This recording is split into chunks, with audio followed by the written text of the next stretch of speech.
आइए अब आपका जूरिस्प्रूडेंस में चला जा रहा था और जूरिस्प्रूडेंस भी अच्छे से आप लोग पढ़िए, क्योंकि जूरिस्प्रूडेंस आज ऑफ लॉ होता है।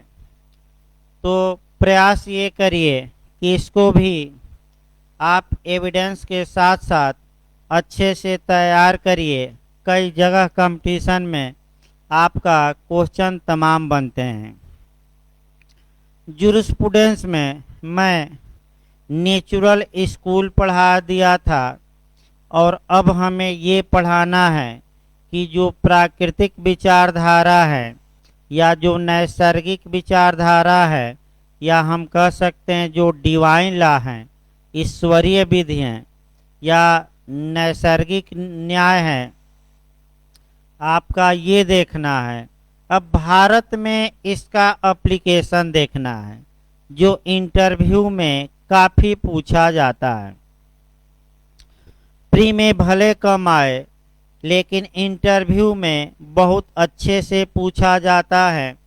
अगर कोई लड़का ये कहे कि वह एलएलएम किया है तो जैसे ही आप इंटरव्यू में अपने को ये घोषित करते हैं कि हम मास्टर ऑफ लॉ किए हैं, मास्टर ऑफ लॉज किए हैं, तो तुरंत आपसे कॉन्स्टिट्यूशन और जूरिस्प्रूडेंस पर ज़्यादा अटैकिंग क्वेश्चन पूछा जाता है। सबसे पहले हम बताते हैं वर्तमान में प्राकृतिक, भारत में अभी चलेंगे, लेकिन वर्तमान में नेचुरल लॉ के या प्राकृतिक विधि के मुख्यतः 3 प्रिंसिपल आपका प्रचलित हैं। उन्हीं 3 प्रिंसिपलों को या उन्हीं 3 पहले बिंदुओं को हमें देखना है। यानी कि वर्तमान में प्राकृतिक विधि के 3 सिद्धांत लागू हैं।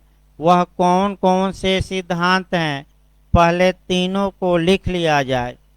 पहला सिद्धांत है आडि अल्ट्रम परटम, यानी कि दूसरे पक्षकार को सुनो, दूसरे पक्षकार को सुनो, दूसरे पक्षकार को सुनो। ये नेचुरल जस्टिस का वर्तमान में पहला नियम हो गया।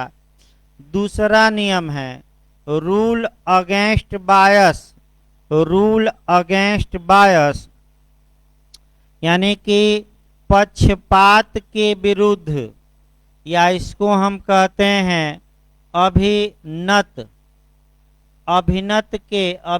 के विरुद्ध नियम, यानी कि रूल अगेंस्ट बायस। और तीसरा आपका रीजन डिसीजन या सकारण निर्णय, सकारण निर्णय या निर्णय का कारण लिखना, यानी कि जब भी कोई प्राधिकारी कोई फैसला दे तो उस फैसले का बेस बताए, उस फैसले का रीजन बताए, कारण बताए। इन तीनों सिद्धांतों को हमें डिटेल में देखना है।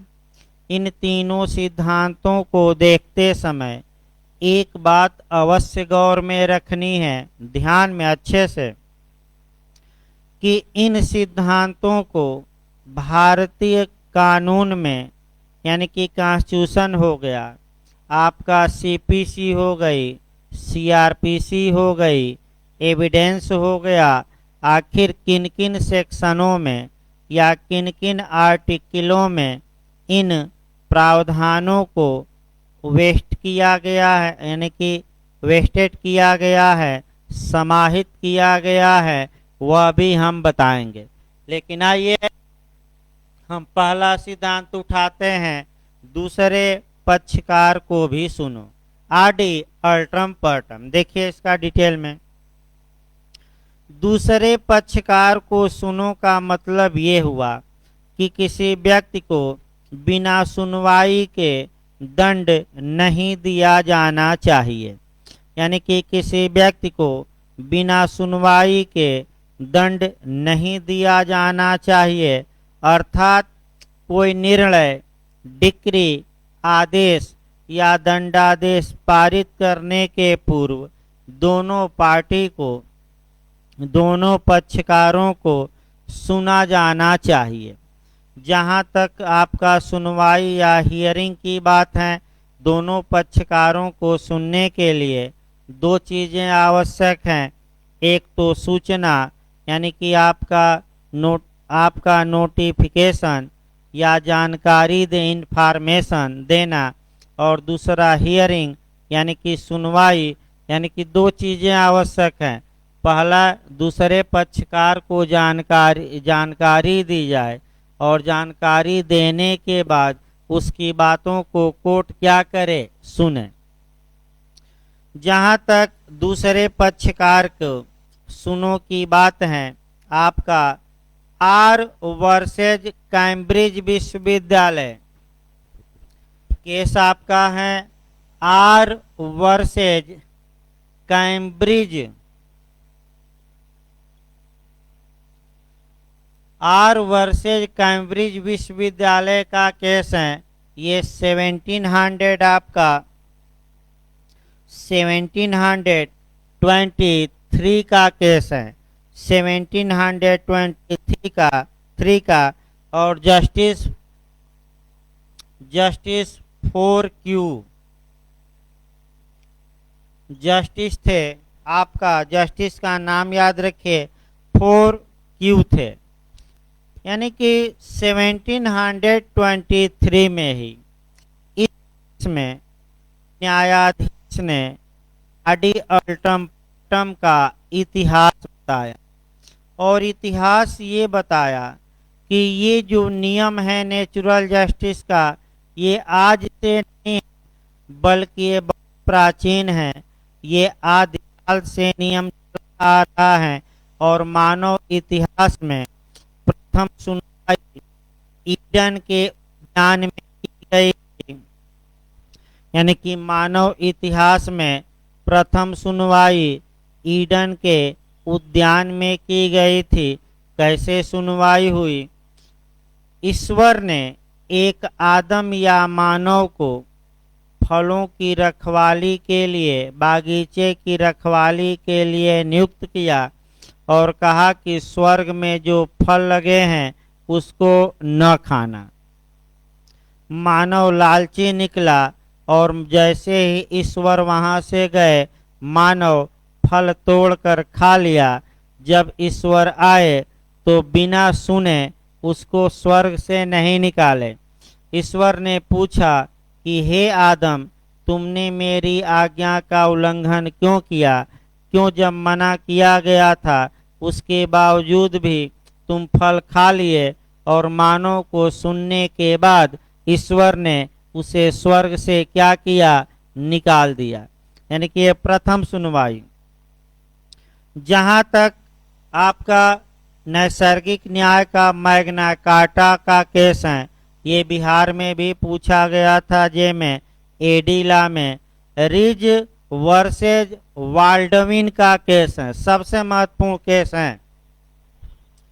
रिज वर्सेज वाल्डविन का केस, रिज के बिहार के लिए काफी महत्वपूर्ण है। वाल्डविन, रिज वर्सेज वाल्डविन का केस है, 1964 का केस है। और जस्टिस याद रखिए, जस्टिस थे रीड, काफी महत्वपूर्ण है। रिज बनाम वाल्डविन का केस। देखिए इसमें आपका इस केस को नेचुरल जस्टिस का मैग्ना कार्टा कहा जाता है। पूछ सकता है, फिर एक बार हम बता रहे हैं, इस केस को नेचुरल जस्टिस का मैग्ना कार्टा कहा जाता है। और इस केस में ये निर्णय दिया गया कि प्राकृतिक न्याय की हूबहू परिभाषा देना संभव नहीं है, ये कहा गया। अब आया कि भाई मैग्ना कार्टा का मतलब क्या होता है? यहाँ से भी एक क्वेश्चन आपको बनाना है।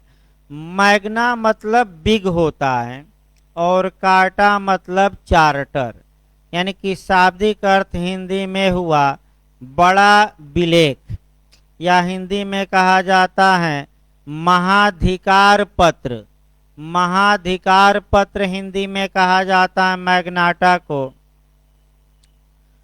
जहाँ तक आपका मैग्ना कार्टा की बात है, 1215 ईस्वी में, यानी कि 1215 ईस्वी में मैग्ना कार्टा आया इंग्लैंड में। अब भारत में किसे मैग्ना कार्टा कहा जाता है, ये यूपीजे में पूछ सकता है। तो भारत में जो संविधान के पार्ट 3 में फंडामेंटल राइट दिए गए हैं, उसी को मैग्ना कार्टा भी कहा जाता है।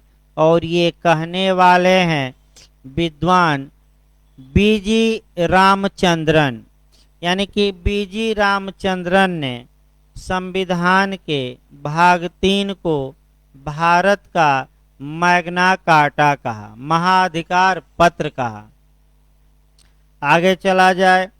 अब हमें ये देखना है कि आखिर दूसरे पक्षकार को सुनो, अर्थात आडि अल्ट्रम परटम का सिद्धांत आपका भारत में किन किन कानूनों में कहाँ कहाँ समाहित किया गया है।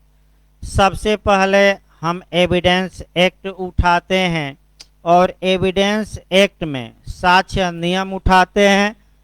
जहाँ तक एविडेंस एक्ट की बात है, जो ये एविडेंस एक्ट में प्रति परीक्षा होती है, प्रति परीक्षा होती है, यानी कि जिरा होता है या क्रॉस एग्जामिनेशन होता है, ये शुद्ध रूप से आडि अल्ट्रम परटम के सिद्धांत पर ही आधारित है।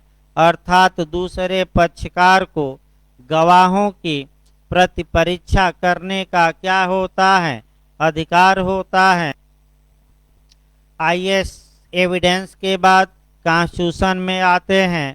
कॉन्स्टिट्यूशन में आर्टिकल 311 देखना है, जो बिहार में कई बार पूछा गया है।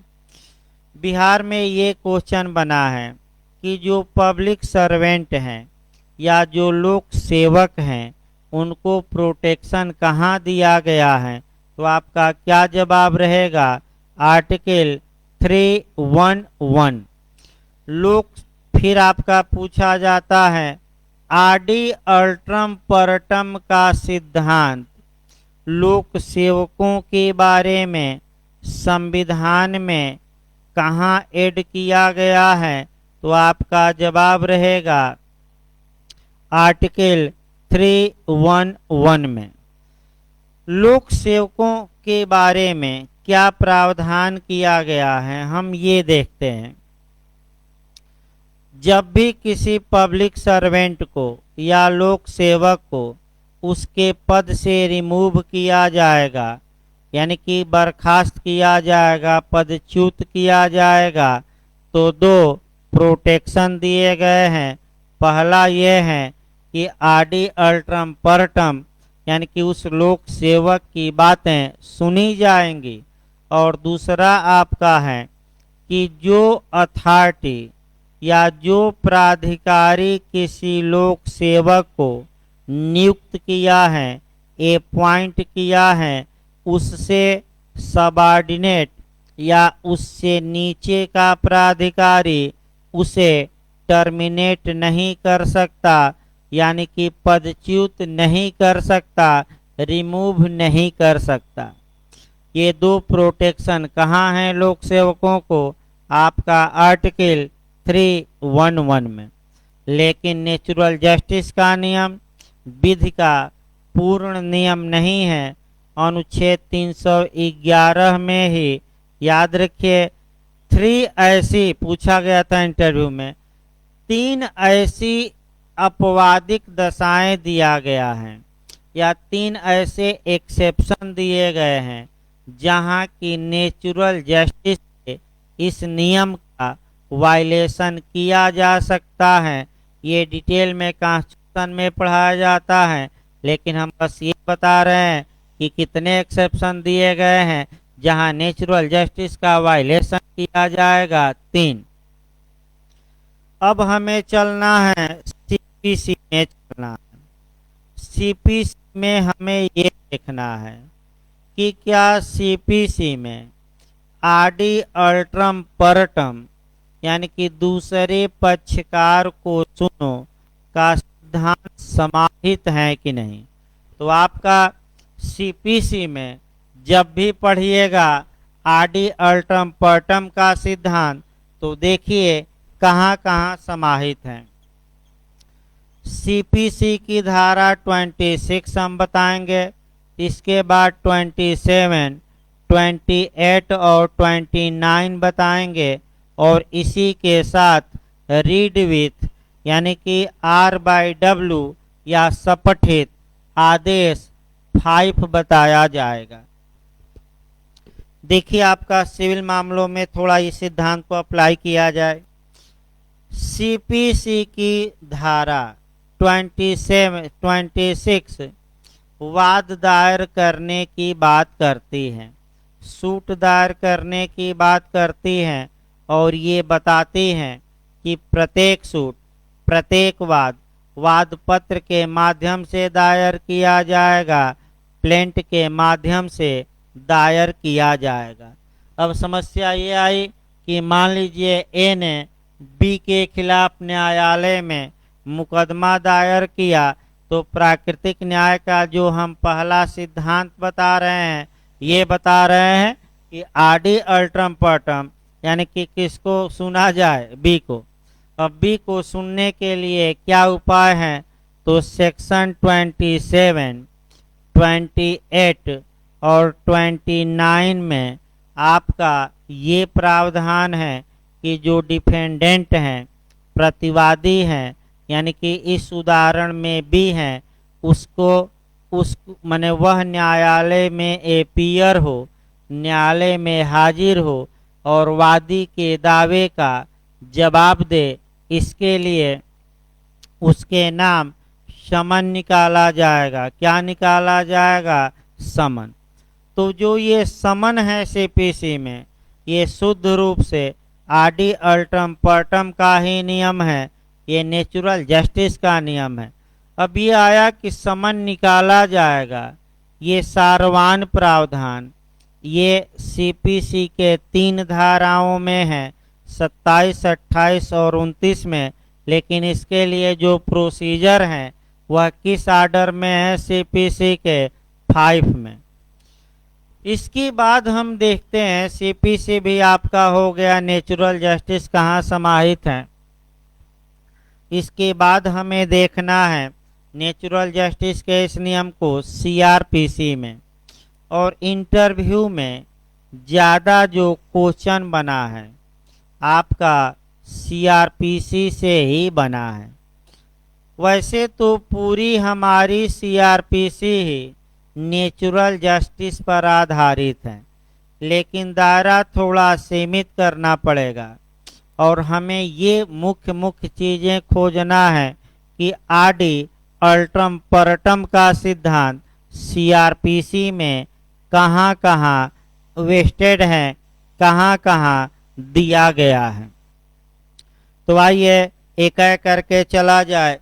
सबसे पहले सीआरपीसी में देखिए, सीआरपीसी में जब भी पढ़िए सबसे पहले सेक्शन 273 पढ़िएगा, और 273 का एक्सेप्शन भी पढ़ना है। ये सीआरपीसी में मेंस, प्री और इंटरव्यू में भी आ रहा है क्वेश्चन। इसका अपवाद पढ़ना है। अपवाद आपका सीआरपीसी के सेक्शन 115 में है, 205 में है, इसके बाद 253 में है, इसके बाद 299 में है, और 317 में है। देखिए अच्छे से इसको देखिए। आपका सीआरपीसी की धारा सीआरपीसी का सेक्शन 273 प्राकृतिक न्याय के इस सिद्धांत को प्रश्रय देता है कि दूसरे पक्षकार को भी सुना जाना चाहिए और किसी के पीठ पीछे कोई आपका कह सकते हैं कि सुनवाई न की जाए। अब कहा क्या गया है, एक एक लाइन सब धाराओं को देखना है। देखिए 273, प्रत्येक जांच या विचारण में, यानी कि जनरल रूल यही निकला सेक्शन 273 सीआरपीसी में कि प्रत्येक इंक्वायरी और ट्रायल में अभियुक्त व्यक्ति के विरुद्ध, यानी कि एक्यूज्ड के विरुद्ध एविडेंस तभी लिया जाएगा जब एक्यूज्ड, यानी कि जब अभियुक्त न्यायालय में एपियर हो, यानी कि अभियुक्त के सामने ही जांच और विचारण में क्या लिया जाएगा, एविडेंस। लेकिन यह लॉ का एब्सोल्यूट रूल नहीं है, यह विधि का पूर्ण नियम नहीं है। इसके कुछ एक्सेप्शन हैं जहां की अभियुक्त की अनुपस्थिति में एविडेंस लिया जा सकता है। ये एक्सेप्शन है। एक्सेप्शन का मतलब जहां की नेचुरल जस्टिस का क्या किया जाता है, वायलेशन। एक और आप देख सकते हैं, और वह धारा आप देख सकते हैं, कर सकते हैं 200 भी देख सकते हैं सीआरपीसी का, कि एक पक्षकार का साक्ष्य लिया जाता है लेकिन अभियुक्त उपस्थित नहीं रहता। उसको आगे हम बताएंगे। अब कहाँ कहाँ ये एक्सेप्शन या अपवाद हैं कि अभियुक्त की अनुपस्थिति में भी अभियुक्त के अगेंस्ट में एविडेंस लिया जा सकता है। तो ये इंटरव्यू में भी काम करेगा, प्री में भी और मेंस में भी। सीआरपीसी में आपका 5 सेक्शन लिखे गए हैं और इसको जरूर पढ़िएगा। पहला सेक्शन है 115, अर्थात जब किसी व्यक्ति से प्रतिभूत की मांग की गई है, सियोटी की मांग की गई है, चाहे पीस बनाए रखने के लिए या गुड बिहेव, यानी कि शांति परिशांति या सदाचार बनाए रखने के लिए, ऐसी दशा में जिस व्यक्ति के विरुद्ध ये कार्यवाही की गई है मजिस्ट्रेट चाहे तो उनको पर्सनल अपीयरेंस से छूट दे सकता है। व्यक्तिगत उपस्थिति से क्या दी जा सकती है, छूट।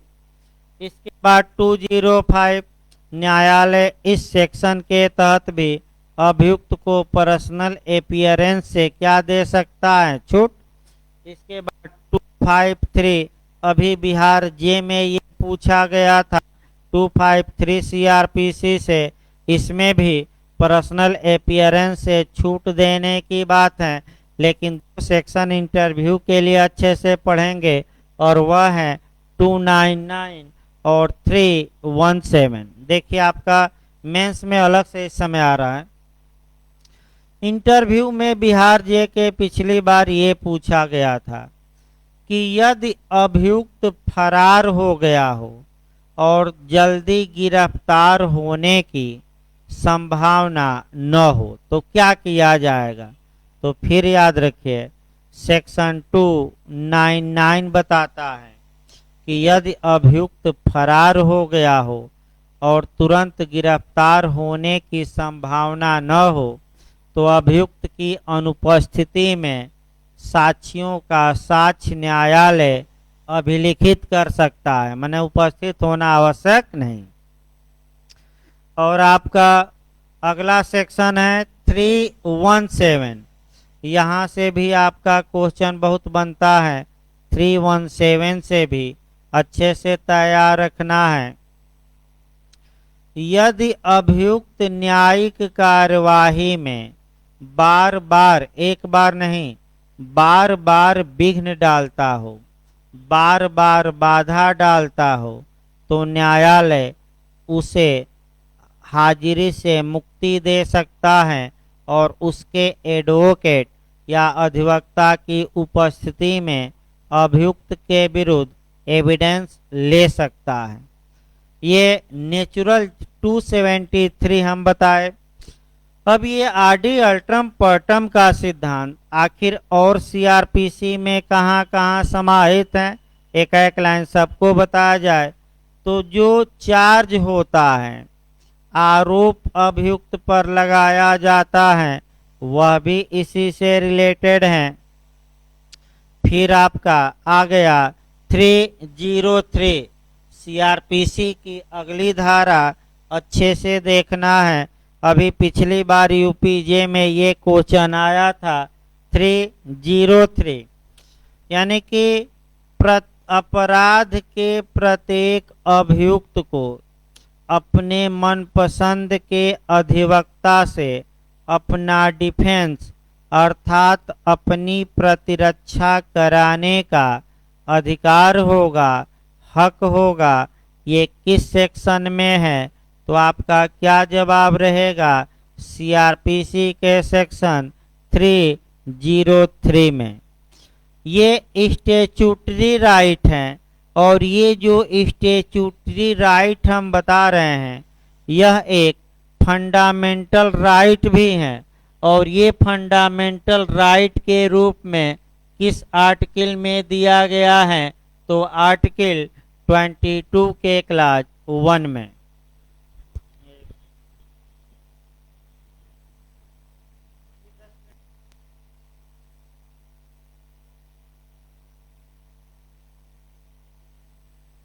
ये कहाँ दिया गया है? तो आपका जवाब रहेगा, याद रखिएगा, आर्टिकल 22 के क्लाज 1 में। फिर आपका इस सिद्धांत को सीआरपीसी की धारा 304 में समाहित किया गया है 304 में, जो पिछली बार इसके पहले वाले यूपीजे में पूछा गया था और आपका उत्तराखंड में तो ये मेंस में भी क्वेश्चन आया था। देखिए 304 क्या कहती है। सेक्शन 304 कहता है फ्री लीगल एड, निःशुल्क विधिक सहायता। अगर सत्र न्यायालय के समक्ष यानी कि कोर्ट ऑफ सेशन के समक्ष विचारण के दौरान अभियुक्त की ओर से कोई अधिवक्ता नहीं है तो न्यायालय का यह कर्तव्य है कि वह स्टेट के व्यय पर राज्य के खर्चे पर अभियुक्त को फ्री में अधिवक्ता मुहैया कराए। अगर सरकारें चाहें तो इस नियम को मजिस्ट्रेट के न्यायालयों में भी लागू कर सकती हैं। ये हमारा सीआरपीसी बताती हैं, लेकिन वर्तमान समय में मैं बता दूं, फ्री लीगल एड एक फंडामेंटल राइट है और आर्टिकल 21 में समाहित है। हास्कट का केस है और एचएम हास्कट के केस में ये एचएम हास्कट वर्सेज महाराष्ट्र राज्य के केस में ये स्पष्ट बता दिया गया कि वर्तमान में फ्री लीगल एड एक फंडामेंटल राइट है। ये भी याद रखिए।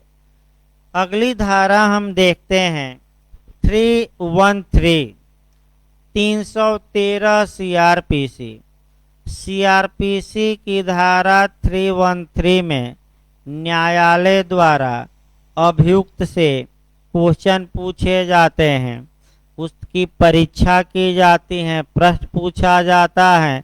ये भी आरडी अल्ट्रम क्या है? पर्टम। 315 अभियुक्त कॉम्पिटेंट विटनेस होगा, यानी कि सेक्शन 315 अभियुक्त सक्षम साक्षी होगा। ये भी आपका नेचुरल जस्टिस पर आधारित है। फिर आपका 207 208 इत्यादि धाराएं, यानी कि पूरी धाराओं की लिस्ट बतानी भी मुश्किल है। इस प्रकार नेचुरल जस्टिस के जो हमने प्रथम नियम बताया वह आपका कह सकते हैं कि आपको डिटेल में बताया गया। जो नेचुरल जस्टिस का सेकेंड नियम है वह आपका है रूल अगेंस्ट बायस। बायस यानी कि पक्षपात के विरुद्ध नियम या अभिनत के विरुद्ध नियम। जहाँ तक रूल अगेंस्ट बायस की बात है, पक्षपात की बात है, इसको हमें देखना है आपका पक्षपात होता क्या है, कितने प्रकार का होता है, यह किस सिद्धांत पर आधारित है। तो जो ये पक्षपात या बायस का नियम है ये सबसे खतरनाक होता है और अभी आपका पक्षपात के मामले में पूर्व सीजेआई गोगोई साहब को भी लपेटे में लिया गया है और उसका उदाहरण भी हम आपको अच्छे से बताएंगे। और अंकल सिंड्रोम से जो ग्रसित हैं हाई कोर्ट के जज, उनके बारे में क्या टिप्पणी सुप्रीम कोर्ट ने किया वो भी बताया जाएगा। लेकिन हम पहले पक्षपात देखें।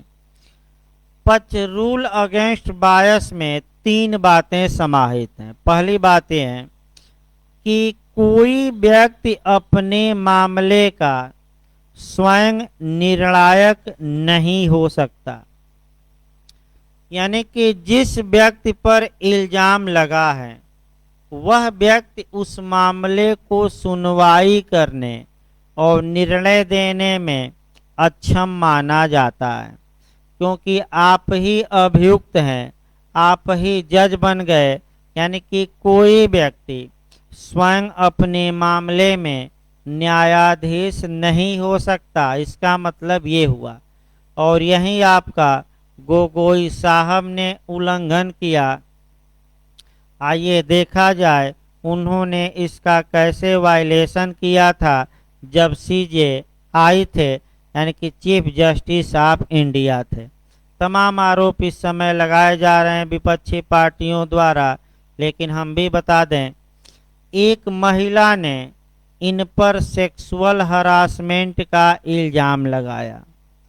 अब इन्होंने जांच कमेटी बैठाई, खुद ही इन्हीं के पास जांच कमेटी की रिपोर्ट भी गई और खुद ही सुनवाई करके स्वयं को क्या कर दिए, क्लीन चिट दे दिए, पूरी तरह से मुक्त कर दिया आरोपों से।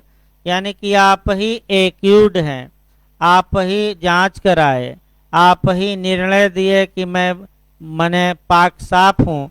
ये तो शुद्ध रूप से नेचुरल जस्टिस के इस नियम का वायलेशन हुआ, अर्थात आप अपने ही मामले में क्या बन बैठे, जज।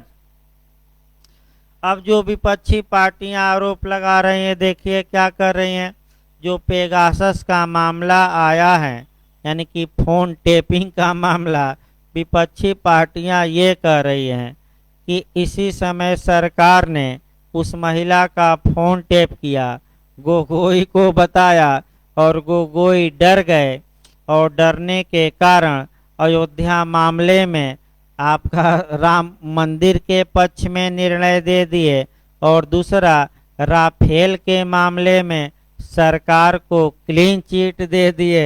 अतः गोगोई पर एफआईआर हो, इनके खिलाफ मुकदमा चले और इन मामलों की पुनः सुनवाई की जाए। ये विपक्षी पार्टियां मांग जोर शोर से उठा रही हैं। ये आपका एक और कहानी यहाँ जानना है कि जब गोगोई साहब नेशनल लॉ स्कूल की टॉपर लड़की को अवार्ड देने गए तो उस लड़की ने अवार्ड लेने से इनकार कर दिया और कहा कि आपने रूल अगेंस्ट बायस, यानी कि जो नेचुरल जस्टिस का ये नियम था, आपने उल्लंघन किया। आप ही संरक्षक हैं नेचुरल जस्टिस के और आप ही जब उल्लंघन करता, वायलेशन करता हो जाएंगे तो नेचुरल जस्टिस कहाँ सुरक्षित रह पाएगा। दूसरा नियम देखिए, न्याय केवल होना ही नहीं चाहिए बल्कि स्पष्टतः और निश्चय हुआ दिखना भी चाहिए। फिर एक बार देखिए, न्याय केवल होना ही नहीं चाहिए बल्कि स्पष्टतः और निसंदेह हुआ दिखना भी चाहिए। इसको दूसरी भाषा में कह सकते हैं, न्याय केवल होना ही नहीं चाहिए बल्कि समाज में एक मैसेज जाना चाहिए, संदेश जाना चाहिए कि न्याय हुआ है। यानी कि इसको कोरिलेट किया जाता है। आप लोग मनोज सर से पढ़ रहे हैं तो केवल मनोज सर से पढ़िए ही ना, बल्कि समाज में इस बात को रायता जैसे फैलाइए कि मनोज सर अच्छा पढ़ाते हैं और जिनको पढ़ना है वह मनोज सर के पास जाए, पढ़े और इलाहाबाद विश्वविद्यालय परिवार में पढ़ा रहे हैं, इलाहाबाद विश्वविद्यालय परिवार से जुड़कर पढ़े। यानी कि आप केवल हमसे पढ़िए ना, बल्कि समाज में एक मैसेज भी दीजिए कि लोग आतुर हों और अच्छे से ला को मनोज सर से जाने। एक उदाहरण इस पर दिया जाए, जैसे मान लीजिए एक जज साहब हैं, उनका पुत्र अभियुक्त था, उन्हीं के पास मामला गया और उन्होंने अपने पुत्र को बाइज्जत बरी कर दिया साक्ष्य के अभाव में। वास्तव में आपका कह सकते हैं कि न्याय हुआ, क्योंकि साक्ष्य का क्या था, अभाव। लेकिन समाज क्या कहेगा? समाज तो यही कहेगा कि जज साहब का बेटवा था और जज साहब ने बायस में आकर अपने बेटवे को बाइज्जत क्या कर दिया, बरी। यानी कि न्याय होना ही नहीं चाहिए बल्कि समाज में भी एक मैसेज जाए कि क्या हुआ, न्याय हो रहा है। और तीसरा है, न्यायाधीश संदेह से परे होना चाहिए। यानी कि जो व्यक्ति निर्णय कर रहा है उस पर उसमें अगर जरा भी संदेह या डाउट आ जाता है तो उसे निर्णय नहीं सुनाना चाहिए। जैसे गोगोई का मामला है, न्यायाधीश संदेह से क्या होना चाहिए, परे।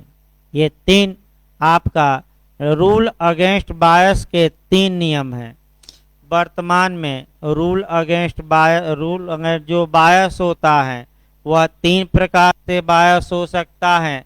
यानी कि बायस कितने प्रकार से हो सकता है? 3 प्रकार से हो सकता है। एक विषय वस्तु संबंधी पक्षपात यानी कि सब्जेक्ट मैटर पर, एक मॉनेटरी यानी कि धन संबंधी पक्षपात, और तीसरा पर्सनल यानी कि व्यक्तिगत पक्षपात।